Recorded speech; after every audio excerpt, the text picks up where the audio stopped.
Francisco Lindor was back in Cleveland for the first time since being traded, which is almost hard to believe. He showed off why we loved him so much with a vintage Lindor play, but also he had some comments about missing Cleveland, and Mets fans did not like it. Rafael Devers is trying to make some Boston history. He's on the cusp of a 6-game homer streak, and Gunnar Henderson, he continues to see beach balls. He's trying to keep pace with Rafael Devers' homer streak. Chris Sale is back to making grown men look like little leaguers, and for the first time in what seems like years, Clay Holmes of the Yankees, he looks human. We're going to talk about all of that and more in today's MLB Recap. Thank you so much for supporting the series. Thank you guys for using code Fuzzy on SeatGeek, Underdog Fantasy. You guys are the best. Now, before we show any other game, I got to see if Rafael Devers made some history. Again, he's trying for 6 games in a row with a home run, and there's no way. This is straight out of MLB The Show. We call this the pitcher wall in the MLB The Show community. It deflects off of Taj Bradley's foot, and it goes directly to Brandon Lau at second base. And Taj was as nasty as we've ever seen him to start this game. I didn't know that he had 99 in his back pocket. Then he got Dom Smith to wave over on a splitter that dropped what seemed like 10 feet. Now we're about to see something that may never happen again because it's that rare. Rafaela, he made an insane play to rob the Rays, but after replay, they saw that he was lined up past second base, which is illegal according to the brand new shift rules. No web gem. That violation is a free ball to the hitter. So now Aranda gets first base because it was a 3-2 count. Nothing came of it though. I just wanted to show you guys that. It's still 0-0. Cedon is now hitting, and he could not catch up to the 98 heater from Taj Bradley. The kid was carving. He had a no-hitter through 3 innings, and look who ruined it. Jaron Duran, he almost went yard. He extends his MLB lead in triples to 8 triples in 48 games. Willie Abreu then turned on a slider that did not bite enough, so in scores Jaron, and Rafi, he's leaning back. That means that he got it. He did.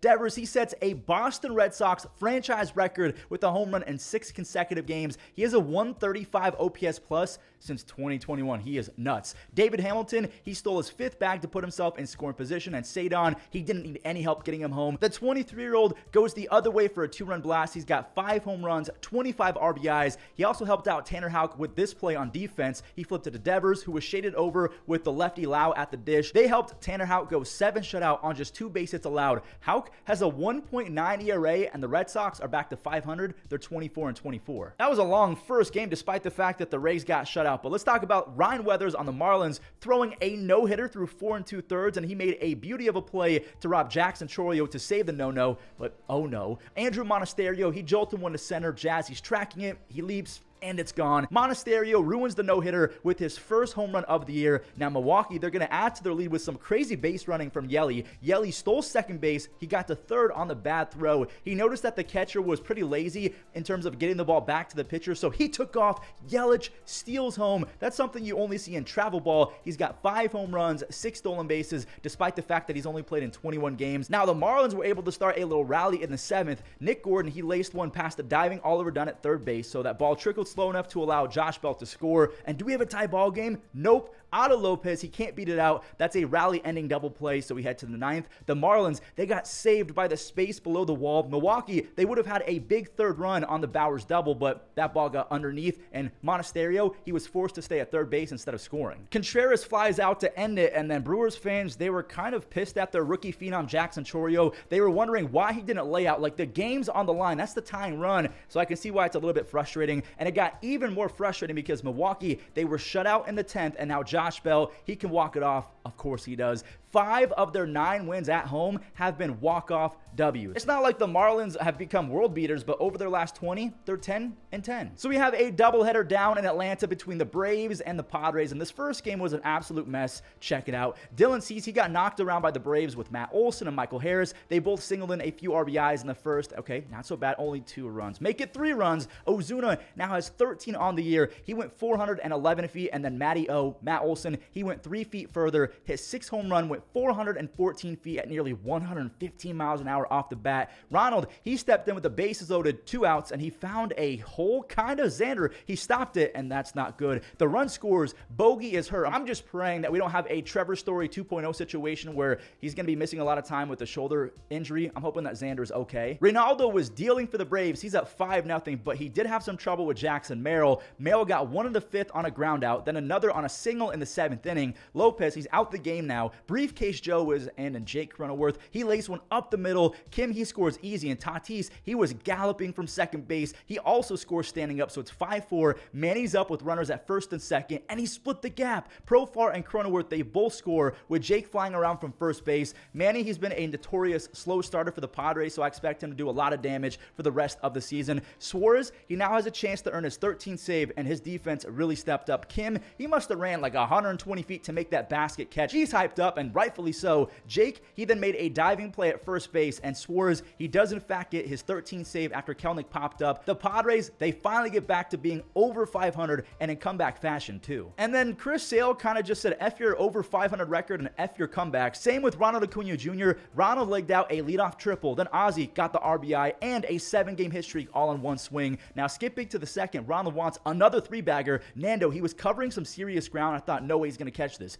What a grab. My jaw kind of dropped. I thought there's no way because he might end up getting hurt, but that's the 2023 Platinum Glover. He stays in the game. Atlanta got right back to it. Ozuna, he doubled to secure a 13-game hit streak, and then he actually scores on a Travis d'Arnaud single. Ozuna, he's going to do even more damage later on. He has 14 home runs. He ties Alec Bohm with an MLB best 43 RBIs, and like I said earlier, Chris Sale said F your comebacks. He had 7 strikeouts through 5, make it 8 after Cronenworth chased a slider. He wanted double digits bad. His 9th victim was Donovan Solano, so he's 1 away. Just unfortunately, he ran out of the nasty stuff. He does go 7 innings in shutout fashion, but he's stuck at 9 strikeouts. Either way, Chris Sale now has 20 consecutive scoreless frames. Imagine if he was still on the Boston staff with Houck, Crawford, Pivetta. Good Lord. He has a 2.2 ERA and an 11.1 strikeouts per 9. Raisel Iglesias, he got his 11th save, so the Padres, they're back to being 500, while the Braves, they improved to 10 games over 500. All right, I'm going to need you guys to buckle up and keep your arms and legs inside the cart because this was a roller coaster game. Houston made light work of the Halos early on, especially Reed Detmers. Altuve, he jumped on a fastball up in the zone, and the future Hall of Famer is now hitting 305 with 9 home runs, and he's got a 155 OPS plus over his last 280 games. That is ridiculous. Mauricio Dubon, he yanked one to left field for a 2-run home run, and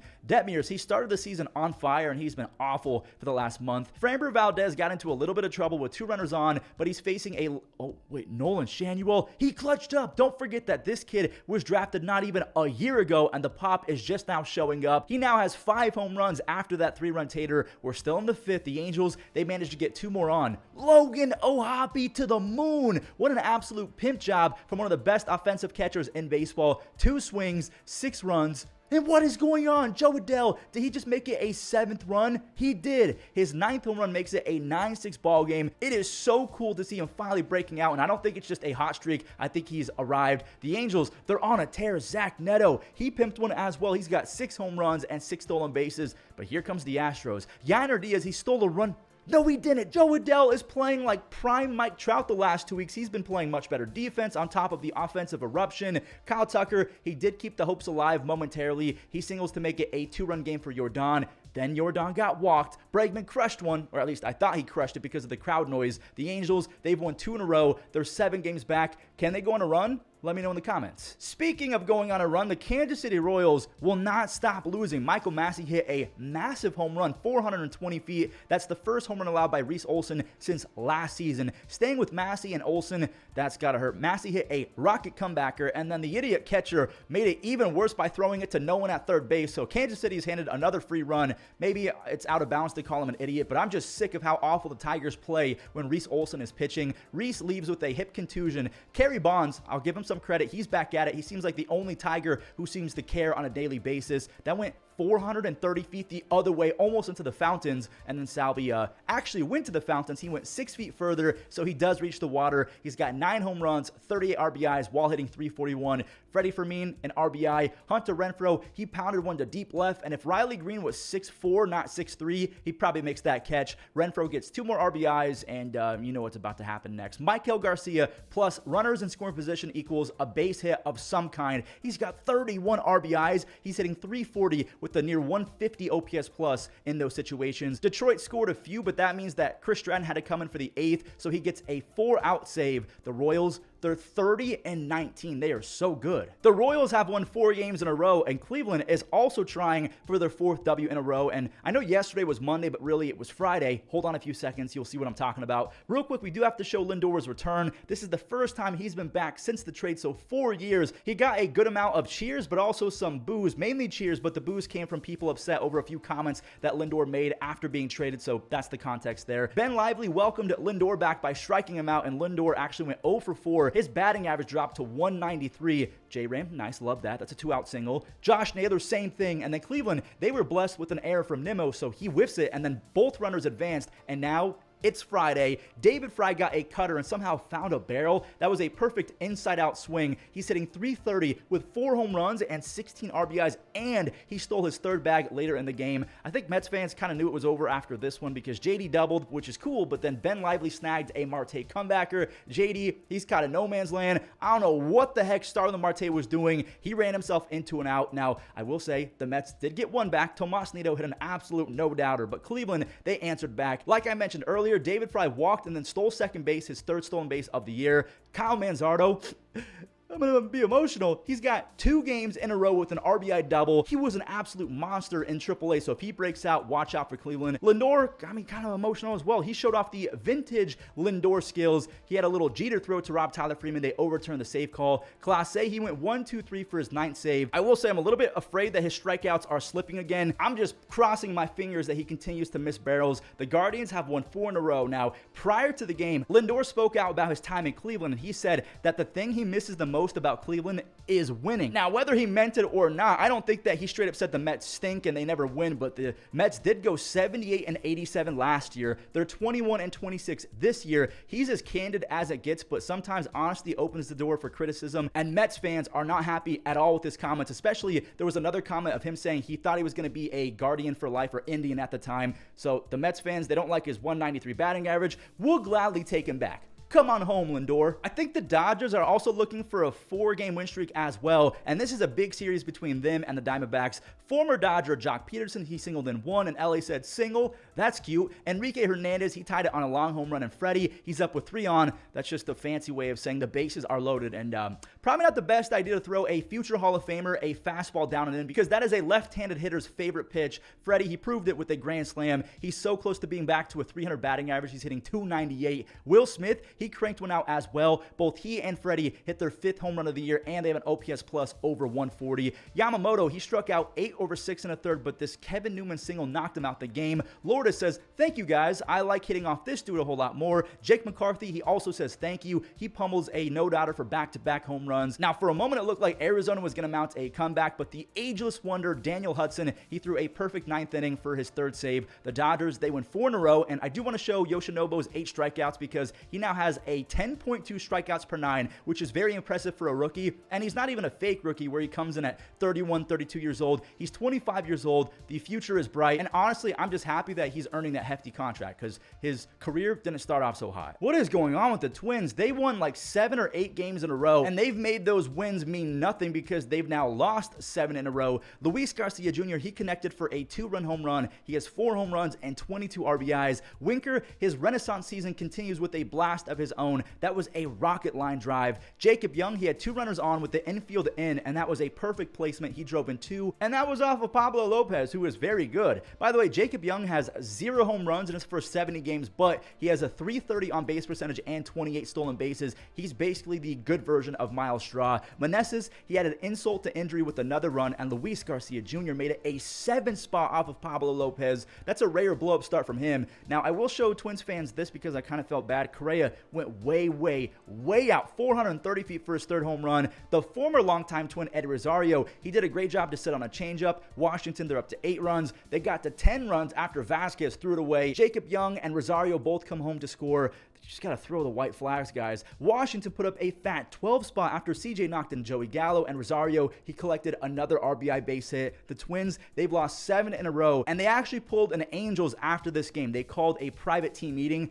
Hopefully it works because they look bad right now. Now, this next game wasn't as bad, but it was still pretty bad. Dalton Varsho might actually go 20-20-20. That's 20 home runs, 20 stolen bases, and a 20 DRS, so 20 defensive run saves. He has 8 home runs, 5 stolen bases, and 12 DRS already. 12. Danny Jansen jolted an RBI double. He's got 13 extra base hits in 22 games. And then the singles king, Vladimir Guerrero Jr., made it a 4th run for the Jays. All jokes aside, that is a perfect swing. Low and away, drive it hard to right field. Vladdy got on again in the 6th, and Bo's at the dish. Bo splits the gap. Vladdy, he's thinking home all the way. He's moving. He scores all the way from first base. The former Blue Jay Paul DeJong, he wasn't good with the Blue Jays, but he now has 7 home runs. He leads the White Sox with those, only to have Danny Jansen crack out another extra base hit. This one is a 2-run home run, and he wanted more. He delivers with the bases loaded later on in the game. He drove in 5 RBIs, and his stats don't make any sense because he's a defensive wizard catcher who also has 34 doubles, 37 home runs, and 109 RBIs over his last 180 games.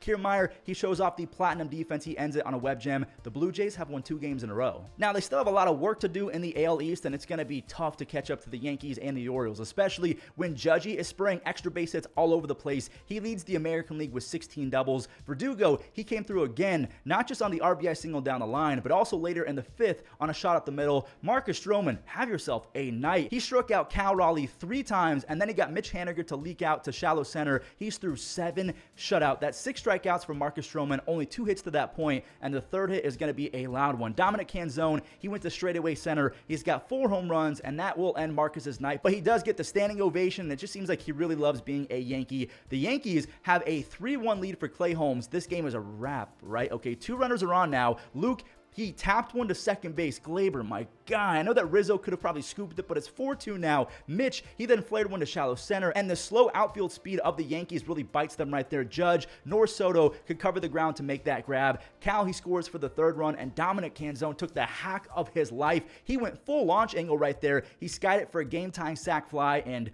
I see London, I see France.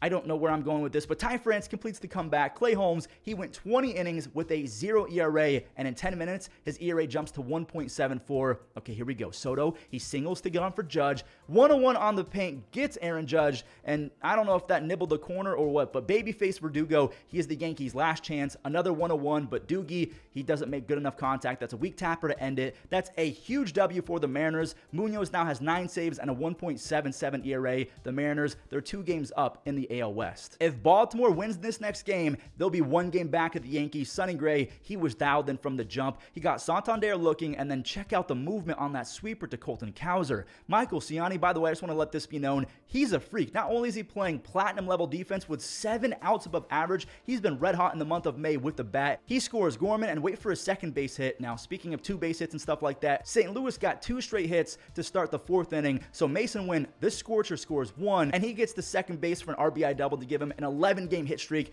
Now, good thing he did. Wait, actually, I'm getting ahead of myself. There's Michael Ciani again. He belted a 3-run home run to set his May batting average at 350. That's his first career home run, by the way. Sonny Gray, he was dicing up, but I was about to say Mason Wynn, he had 2 consecutive errors, and that put Sonny Gray in a bit of a pickle, and this just makes sense. That is baseball karma at its finest. 2 errors are usually followed up by more sadness, and Cardinals fans were thinking, oh no, here we go again. Gunnar Henderson has 16 home runs. He has a home run in 4 straight games. Now, luckily, Arenado's Golden Glove is still out there at 3rd base. Even at 33 years old, he can show some razzle-dazzle. Mason Wynn, he got 1 of those runs back, so he basically allowed 2 free RBIs for the Cardinals. He drove in 2, so he's fine. Ryan Helsley wrapped it up for his 14th save. The Cardinals, out of nowhere, are now winners of 6 of their last 8. They're looking a whole lot better. So that does it for today's MLB recap. Thank you so much for watching until the end. If you did, the code name is Spaghetti. If you watched until the end, comment Spaghetti. Have a wonderful rest of your day and enjoy the web gems. Donovan through the left side. Henderson is there to snag it. Fadeaway throw. It's in time. On the ground. Jump throw. Got him. Ground ball. Ozzie getting over there. Spinning. Firing. Nice play. Hits this one well to deep right center field. Back jumping and line drive center field. Racing in. Freeman slides and hangs on there. Cannot argue. Ground ball to second. Diving pick Miguel Rojas for the first out. Pop fly short left. Palacios coming on, and he is there. And now a one-hopper pick to the backhand by Arise. Nice play. It takes care of Albies.